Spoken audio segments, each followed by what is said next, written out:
ইরানের supreme leader Ayatollah খামেনিকে সচরাচর মিডিয়ার সামনে দেখা যায় না, কিন্তু যখন সামনে আসে তখন বিশেষ কোনো ঘোষণা নিয়ে আসে। এবারও ঠিক তাই হয়েছে। গোটা বিশ্বকে অবাক করে দিয়ে সামনে আনলেন ইরানের নতুন সুপার ড্রোন। কিন্তু আশ্চর্যের ব্যাপার হলো, এমন ড্রোন আগে কখনো বিশ্বের কোনো দেশের কাছে দেখা যায়নি। ইরান আগেও কামিকাজি ড্রোন তৈরি করেছিল, যেগুলো রাশিয়া এবং উত্তর কোরিয়ার মতো দেশগুলো ব্যবহার করেছে। কিন্তু এবার ইরান যে ড্রোন এনেছে সেটি সাধারণ ড্রোনের থেকে একেবারেই আলাদা। এটি 800 কিলোমিটার গতিতে উড়তে পারে, 150 কেজি পর্যন্ত মিসাইল বহন করতে পারে, আর সবচেয়ে আশ্চর্যের ব্যাপার হলো ড্রোনটি শত্রুর রাডারকে ভুল তথ্য দেখাতে পারে।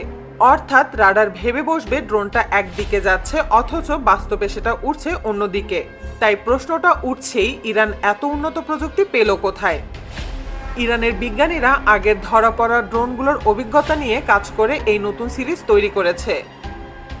বিশেষ করে 4 মাস আগে ইসরায়েলের আকাশে পাঠানো কয়েক শত ড্রোনের বেশিরভাগ ইসরায়েলের আয়রন ডোমের ছোড়া মিসাইল দিয়ে মাটিতে নামিয়ে এনেছিল। আর তার ঠিক 4 মাসের মাথায় এই ড্রোন সামনে আনলো ইরান। এই ড্রোনের পেছনে রয়েছে ইরানের সবচেয়ে গোপন সামরিক আন্ডারগ্রাউন্ড ফ্যাক্টরি, যা মাটির 200 মিটার নিচে বানানো। সাধারণ ফ্যাক্টরির মতো না, এখানে নেটওয়ার্ক কাজ করে না, স্যাটেলাইট সিগন্যাল পুরোপুরি ব্লক। বাইরের গোয়েন্দা সংস্থা যতই চেষ্টা করুক এই জায়গার কার্যক্রম কোনোভাবেই ট্রেস করতে পারে না। ইরান বহু বছর ধরে তাদের মিসাইল এবং ড্রোন প্রজেক্টগুলো এমন গোপন মাটির নিচের বাংকারে চালাচ্ছে। কিন্তু এবার গল্পটা আরো রহস্যময় হয়েছে।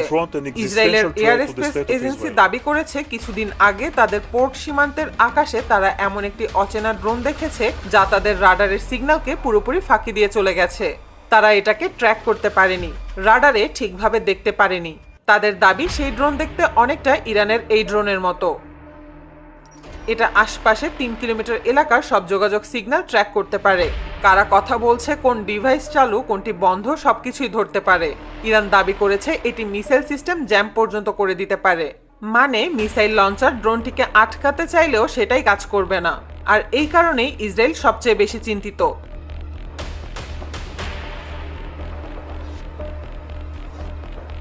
বিশেষজ্ঞরা বলছেন এই ড্রোনের প্রযুক্তি শুধু উন্নত নয়, বরং ইরান অত্যন্ত হিসাব করে তৈরি করেছে এই ড্রোন।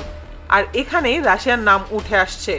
বহু রিপোর্টে বলা হচ্ছে ইরানের ড্রোনে যে রকেট সিস্টেম ব্যবহার করা হয়েছে সেটি রাশিয়ার মিসাইল সিস্টেমের সঙ্গে আশ্চর্যজনকভাবে মিলে গেছে। ইসরায়েল দাবি করেছে ইরান নিষেধাজ্ঞা অমান্য করে রাশিয়া থেকে গোপনে প্রযুক্তি আদান প্রদান করছে। তাদের হাতে কিছু স্যাটেলাইট ছবি আছে বলেও শোনা যাচ্ছে, যদিও রাশিয়া বা ইরান দুটি দেশই আনুষ্ঠানিকভাবে বিষয়টি অস্বীকার করছে। ড্রোনটির সবচেয়ে বড় বৈশিষ্ট্য হলো এর দীর্ঘ রেঞ্জ। ধারণা করা হচ্ছে এটি 4000 কিলোমিটার দূর পর্যন্ত উড়তে পারে। এটি শুধু মধ্যপ্রাচ্যের ভেতরেই নয়, ইউরোপের কিছু অঞ্চলেও পৌঁছে যেতে পারে। এমন রেঞ্জ সাধারণত শুধু বড় সামরিক শক্তিগুলোর ড্রোনেই দেখা যায়। এর সঙ্গে যখন ফেক লোকেশন সিস্টেম, সিগন্যাল বিশ্লেষণ, জ্যামিং ক্ষমতা আর উচ্চ গতিকে যোগ করা হয় তখন তা মোকাবেলা করা বিশ্বের জন্য রীতিমতো চ্যালেঞ্জ। ইরান দাবি করেছে ইসরায়েলের সবচেয়ে শক্তিশালী প্রতিরক্ষা ব্যবস্থা আয়রন ডোম এই ড্রোনকে ধরতে পারবে না। আয়রন ডোম মূলত ক্ষেপণাস্ত্র এবং ড্রোন মিসাইল দিয়ে নামানোর জন্য তৈরি। কিন্তু যদি সত্যি এটা ইসরায়েলের পোর্ট সীমান্তের আকাশে ঢুকে থাকে তাহলে তা সত্যি আয়রন ডোমকে ফাঁকি দিতে পারে। মধ্যপ্রাচ্যের ভূ রাজনীতিতে এই ড্রোনের আগমন এক ধরনের নতুন প্রতিযোগিতা শুরু করেছে। সৌদি আরব, আরব আমিরাত, কাতার সবাই নিজেদের প্রতিরক্ষা ব্যবস্থা নতুন করে সাজাচ্ছে। কারণ যে ড্রোন একটি দেশের সবচেয়ে শক্তিশালী রাডার সিস্টেমকে ভুল পথে চালিয়ে দিতে পারে তা ইরানের যে কোনো শত্রু দেশের জন্যই বড় চ্যালেঞ্জ। এই প্রক্রিয়াগুলো শুধু ড্রোনের জন্য নয়, বরং ইরানকে সামরিক প্রযুক্তির দিক থেকেও আরও শক্তিশালী করার জন্য তৈরি করা হচ্ছে। কারণ আগের নিষেধাজ্ঞা এবং চাপের মধ্যেও তারা নিজেদের সামরিক শক্তিকে আরও উন্নত করেছে।